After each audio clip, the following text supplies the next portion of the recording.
Hey, welcome back to my channel. If you haven't been here before, we talk about everything there is to know about eating, sleeping, living here, and playing in the Denver metro area, and also up in the foothills and mountains. So I wanted to make another video about cost of living since things have changed so drastically since the first time I created that video. If you get a chance, make sure you smash that like button to help me with the algorithm, and also leave me a comment below. I'm happy to make any videos that you're interested in. We make a ton of videos about eating, sleeping, living here, and playing in the Denver metro area, and I'm always getting shout outs from people that are moving here or looking to relocate, and I'm always happy to help and always working. So give me a call or text or email me anytime. I'm a Denver native, so prices have changed quite a bit. I think the first time I did this video, this cost of living type video, was 2019.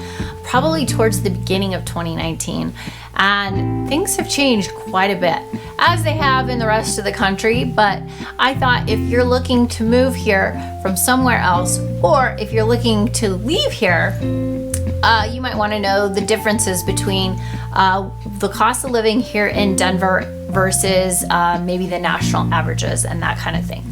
So let's get started, first of all, talking about the housing market. So just like everywhere in the United States, the housing prices have gone up over the last couple of years. Here in the Denver metro area, I think back when I did a cost of living video, national average for an average home price was $315K. Just recently, towards the end of 2021, the average housing cost for a single family home just had broken over that 400,000 mark. Here, just in last February's data, our average home price was around $611,000. So that's average, and the medium home price was $550,000. So makes it pretty pricey. I just can't even imagine. I remember when I bought my first house and I thought that, I was spending a lot of money. And now you can't even really get into a single family home unless you're willing to pay $500,000. So it's just a pretty crazy market here. However, if you're moving from somewhere that is even more expensive, I guess Denver can still be a deal. But for my buyers right now that are just starting out, I feel for them. It's super hard. And really, many of them really need to start out in a townhome or a condo, because you can get below that 500 mark in a townhome or a condo, but you still have to really watch for how much your HOAs are gonna be and what is covered in those HOAs. So let's start talking about some of those other expenses that you're gonna have here in the Denver metro area. Our average income is higher than some other cities. Now, it's hard time to find data that is really about 2022, because all the old census data is right around 2020. And all that data, I think, is very outdated already, because the average income that I found was around $82,000, which really hadn't changed a whole lot from 2019. So, take that into consideration, and everybody's different as far as what type of job and what industry you work in. So you're gonna have to take that into consideration, whether you're gonna rent or buy, or if the Denver metro area is even a fit for you.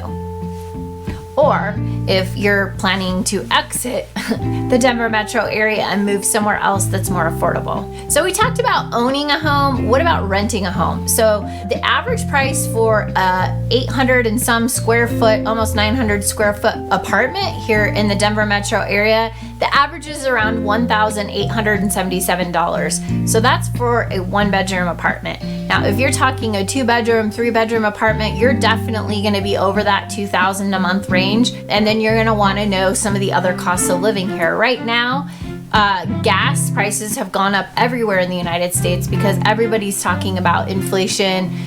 So our gas prices here right now are around $3.34, around there. I know I filled up, I have a smaller type car, and I filled up the other day. It cost me about $40. And my husband's car is more of a bigger SUV. It cost him about $60 to fill up a tank of gas. And one thing to consider if you're moving here for all the great outdoor stuff is that if you're not on the west side of town, you're going to be doing a lot of driving probably to get to those outdoor activities. So you're really going to have to take into account the cost of gas. And also commuting, because everything in the Denver metro area, if you're not right in central downtown, unless you've kind of planned that you want to work and play right where you live, you're gonna have this big span of the metro area. I'll show you a map, either driving through I-25 or driving around C-470 to get to places. So if say you're working in the tech center but you live up in Arvada, that is a very long commute. If you are living in Highlands Ranch and you're commuting to the tech center, that's a closer commute, but it's still gonna take you a while, and it's still gonna take a bit of gas. If you work in downtown and you're coming from Highlands Ranch, that's gonna be quite far. So you just wanna take all those things into account to figure out what works best for your lifestyle and where you wanna live, so that you can make that commute smaller.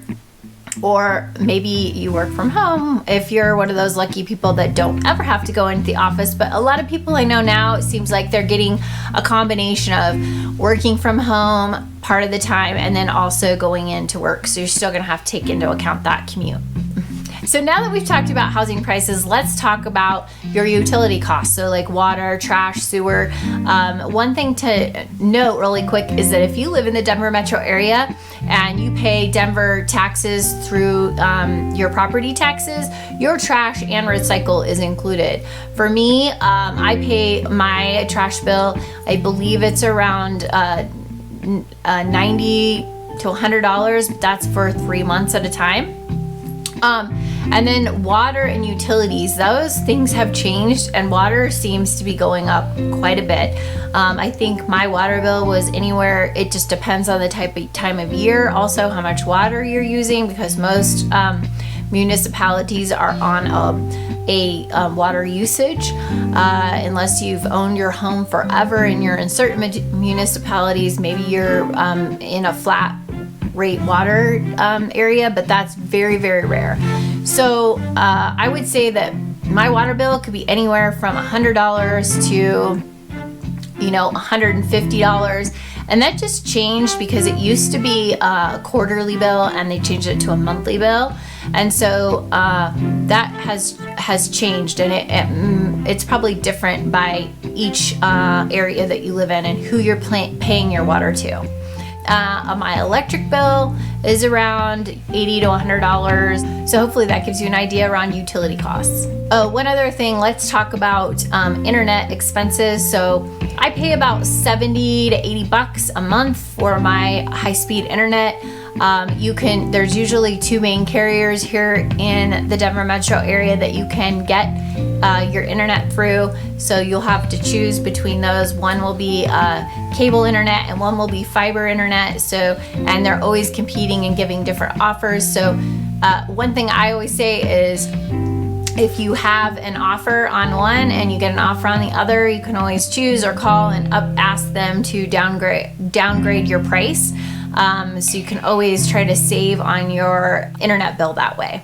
But one thing that hasn't changed much from the last time I did a video is transportation costs if you're taking a light rail. If you want to get an EcoPass, it is actually $114 for an EcoPass for a local pass, and it's $200 for a regional pass. So, and that's per month if that's your sole transportation.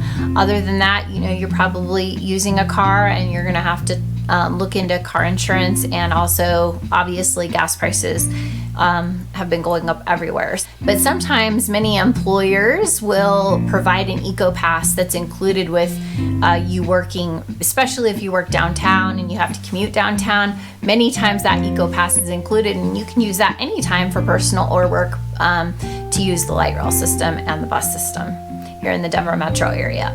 Now, also, maybe you live close to work and you want to bike. We have tons of bike trails, lots of ways to get around that way. So if you have a bike and you can use those legs, you'll probably save some money on your transportation. So we all work really hard to play and have fun. So let's talk a little bit about food costs and also going out and having a good time. Your average kind of going out to eat type place will probably cost you about $50 for a couple, maybe with a main course and a drink. If you go to maybe a higher end restaurant, you're probably talking in the hundreds or even a little bit more once you leave your tip and everything. So that is kind of where restaurants lie. Also, I think the food scene's fairly great here, but there's a lot of people that move from bigger cities that think that the food scene here is lacking.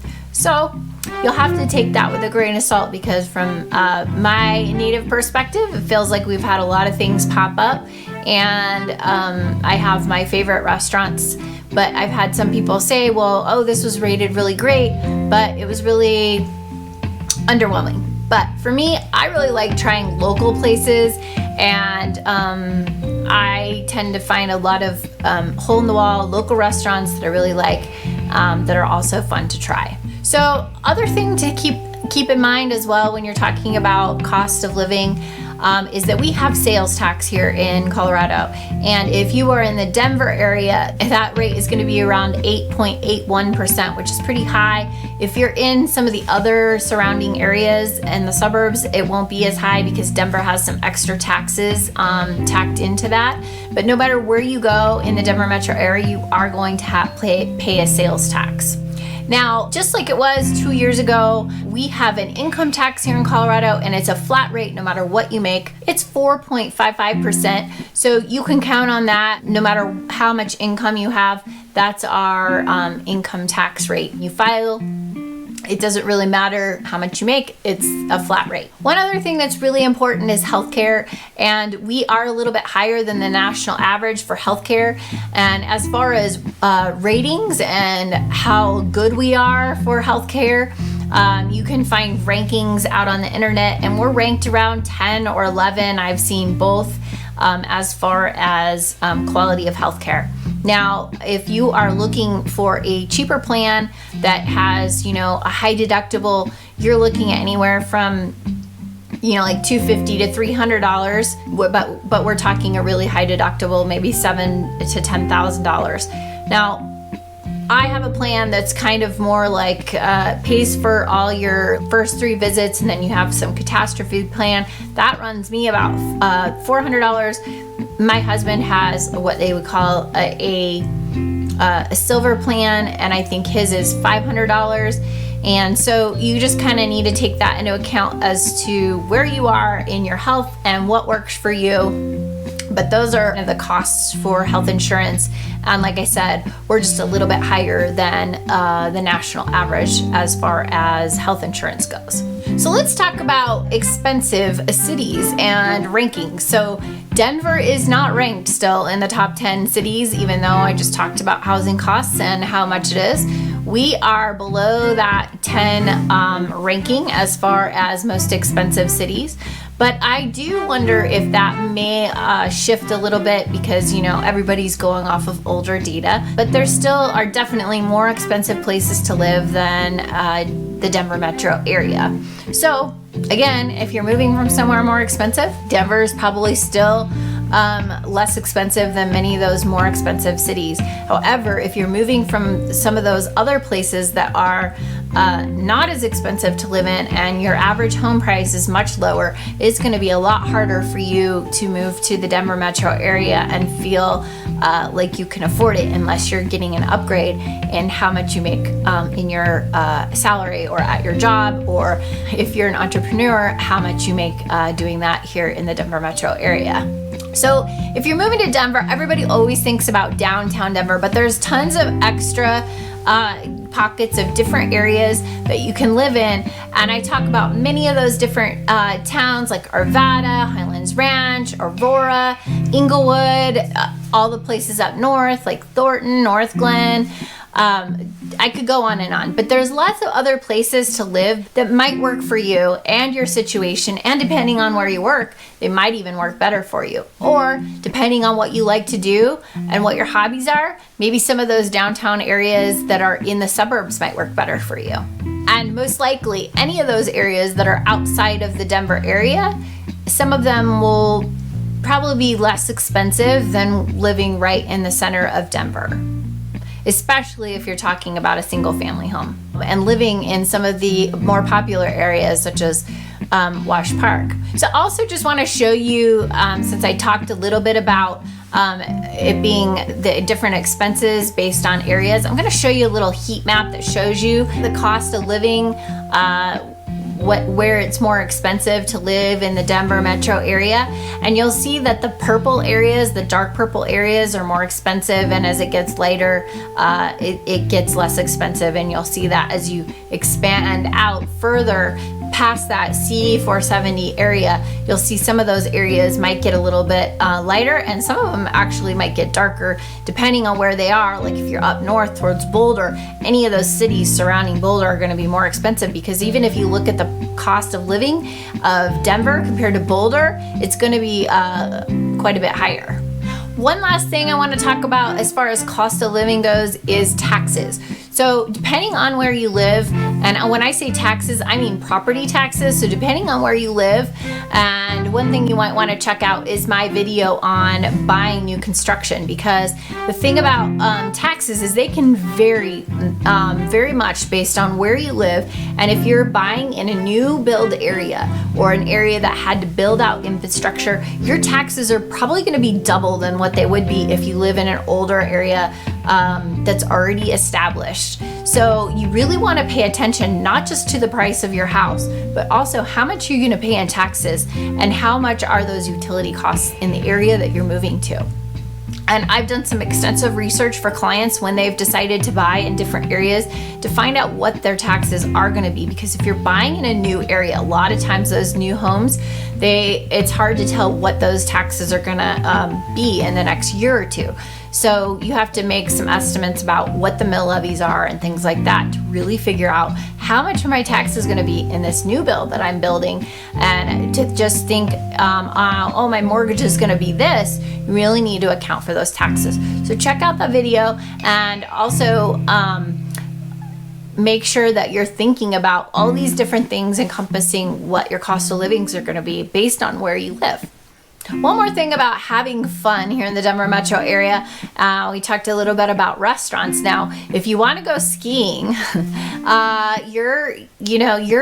it depends on if you're going for the day or if you're going to buy a pass. But I can tell you, one of the least expensive ski areas, if you go up to the window to buy, probably around at least $100 or around $90 to get a day pass to ski. A lot of different ski areas have 4-packs, or they have passes that are for the year. So if you're an avid skier or something like that, would definitely check out buying a ski pass. For example, the Epic 4-day pass was $300 and some dollars, and I think if you're getting a pass that's it's all encompassing and it's for many different resorts, we're talking up in the $500, $600, $700 range. So that's one thing to think about for going out and having fun for entertainment. Going to the movies, anywhere from $12 to $13, $14, $15, depending on where you go per ticket. And then by the time you get your popcorn and everything else, family of 4, bam, like that, $70, $80 to go out to the movies. So those are just some expenses to think about if you really like entertainment. Gosh, I haven't been to a concert in a while, but I know, tickets are usually at least like $100 to go to Red Rocks for a concert, if not a little bit more. So those are some of the costs around fun things to do if you are doing things in the Denver metro area. Maybe if you're visiting also, you might consider some of the things that you might want to do. There's always fun, free things to do with the family too. If you want, if it snows, you've got sledding hills that are for free. And then you also have tubing areas that aren't for free, that are up in the foothills and the mountains that you can do tubing and things like that on. And then there's always the local ice skating rinks that are around all the different little city centers that we have, like in Arvada and streets of South Glen and in Aurora. All those places have their skating rinks, and then there's one downtown, ice skating rinks. So those are fun things to do and to check out. And all those things, they cost money. So, $15, $20 a person to do any of those activities. So if you have any other questions or comments, make sure you leave me a message below and hit that subscribe button. If I can help you out in any way, make sure you reach out to me, call me, text me, shoot me an email. I'm always available and always happy to help. Make sure you check out other videos on living in Denver, living in different metro areas. I'm sure that they will help you out with either your search, or if you're looking to move from one area to another area, or moving from town up to the mountains, or moving down from the mountains back down to town, or just leaving Colorado altogether. So if I can help you either get here or leave here, I am more than happy to help. And so if you're looking to move or move out, I'm always very happy to help.